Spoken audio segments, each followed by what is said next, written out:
What's up, guys? It's Lord Saint, and today we have a check-in video. 9 months ago, I did a repotting of my Philodendron Summer Glory. I took it from a 4-inch circular normal plastic nursery container to a 1 foot and some change rectangular pot as Summer Glory are crawlers. And I showed you guys the potting mix that I intended to use for that repotting. And just to reiterate, if you haven't watched that video, if you haven't watched my previous, a year ago, I also released a potting mix, a soilless ingredient video. And in that, the main ingredients, I used 4 ingredients in that video, was size 3 perlite, was cocoa chips, I had worm castings. I repotted my Philodendron Summer Glory and I placed it out here in my shade house to let it do its thing.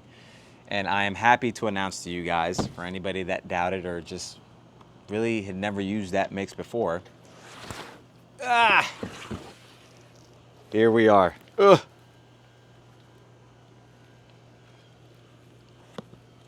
A very healthy Philodendron Summer Glory. And you can see the size of these, and I'll leave it here for scale purposes.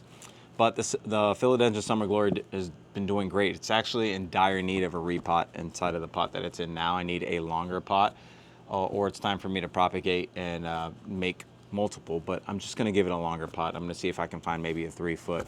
Actually, I may need to repurpose some plants and give this a 3 foot home for it to continue to do its incredible growth in. I mean, I can't say anything bad about this. So 9 months ago, we went from a tiny 4-inch pot or Summer Glory that was in a 4-inch container that I had purchased, I think it was $10 from a plant show, and I repotted it into that pot that you saw there. Now, in that time, as far as fertilizer, I want to remind everybody that I have talked about Osmocote on my channel before. I do use Osmocote slow release on majority of the plants that I have, that I own, that I repot, and majority of the plants, especially outside, the ones that are growing out here in the shade house, definitely have slow release Osmocote with them. Now, I have not, even though I should have, I have not put more Osmocote as the time has gone, and I have mentioned this before. If I get 6-month slow release Osmocote down here with the elements and the sun and the heat in the summer and the spring and all that in South Florida, it tends to cut down the months that it's actually being active. So let's say I'm getting 4 months out of that Osmocote. I should be replenishing Osmocote every 4 months, but I do supplement every now and then when I can remember. Again, I've been busy, but when I do remember, I do supplement with liquid fertilizer on all the plants out here. I've been very lazy this year. Maybe lazy isn't the better term. I've been very busy with life this year. So I haven't been able to do my normal dosage or monthly liquid fertilizer out here. But regardless, the plants are happy. Now, we have made recent improvements. I'll show you guys one of the leaves here. I don't know if the camera's gonna allow you to see it, but we do have some sun damage, some cosmetic sun damage on some of the foliage here. This is one of the plants that was leaning up against the shade house curtain that I had before I made the improvement. If you haven't seen my shade house improvement video, please check my channel. It's recent. I think last month I did that video. But this was due to the sun that was beating that 50% shade fabric. So this is one of the plants that kind of told me that I needed to make some improvements to the shade house. But regardless, it's minor cosmetic damage and it's been flourishing. And you can see here, we actually have new growth. And this is where you guys can actually see that it's time for the repot. It's 1, 2, 3, 4, 5. We're gonna have 6 flowers on here. And then we have this new leaf, which you can see in the beautiful pink color that we have here. And then, like I've said in previous, it starts to go to like a bronze tone, and then we'll have like pinkish veining. Maybe you can still see it in this one. It's still prominent in this leaf. This is the newest leaf so far, but you can still see the pink veining in it. So it starts to fade as it goes, and then we'll go back to just like a normal, off a green tint veining that we have there. But it does work. If you're thinking about if you grow outside or even if you grow inside, you guys know how I feel about just the absolute chunky mix. I've released a video of what I use for my anthurium. You can use that same mix for your philodendron.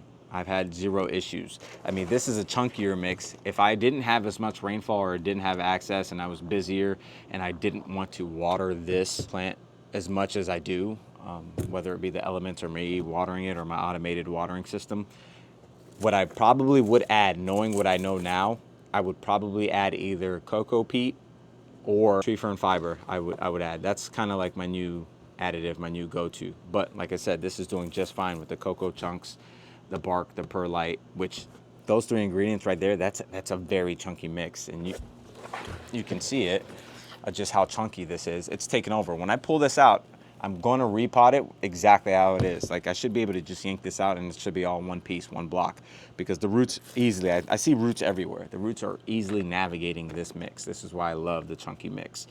Even when I have rain every day or all day down here in South Florida, which is actually very common, especially us being in hurricane season, this is just fine. It is so well draining.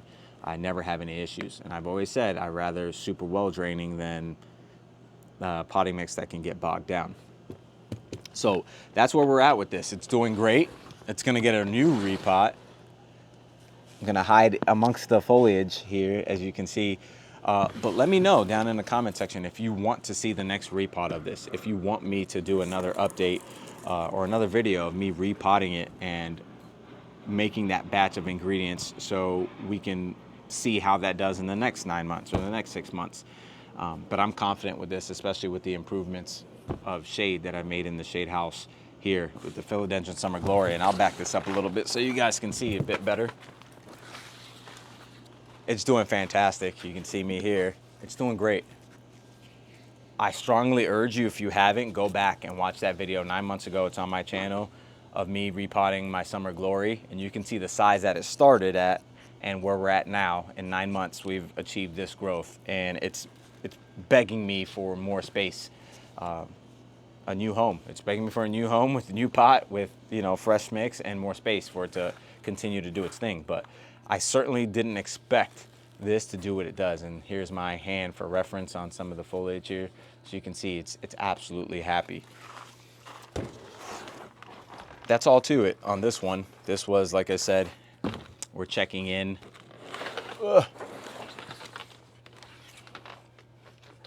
As promised, so you guys know if it worked. You know, we're experimenting with this plant. I think I've reiterated, I will say it every single video, this is a growth channel. I don't claim to know everything, but I know a little bit about some things, and I'll share it with you. And if you disagree, that's fine. Let us know in the comment section. That's how we all grow. I can't tell you how many times I've gotten into productive dialogue with people and they have a different method, and I'm like, that's genius, I'm gonna try that. And I try it and it works. There's not one way to grow your plants. There's several ways. You can grow these in several different potting mixes, or, you know, combination of potting mixes, and they'll grow. You know, I don't use soil. Some people use soil. Their plants are growing just as healthy as my plants are growing. This is just an option for those of you that determine you want a different way or a different mix to grow your plants. But that's all I have for you guys today. Thank you for joining me. I want you guys to look out this week as we continue to do things and organize the shade house. I am going to be building a 3 benches. I found a few YouTube channels with self builds out of 2x4s and hardware cloth. So I'm going to be building maybe 3 benches, and I'm going to be organizing a lot of what you see behind me so that it's just more appealing and it's easier for me to find stuff and have my plants out here. I can go back to enjoying my shade house. So look out for that video this week. I'm going to show you guys. I'll drop a video of me building the benches, and then I'll release a video of the movement and organization of the shade house. So please stay tuned for that. If you've subscribed before and you're enjoying the content, I appreciate it. Thank you. I'm doing my best to show you guys any and everything, because I know there's a lot of folks that don't have maybe grow space like this, or they're looking to build grow spaces like this. So I think you guys can tell already. I'm highly active in the responses to you guys. If you have any questions, concerns, drop a comment below. I will get back to you as soon as possible. But again, thank you for watching my content. If you enjoyed this video, drop a like. If you're enjoying the content, the channel, subscribe, share it with your friends, and I'll see you on the next video. Have a good one, guys.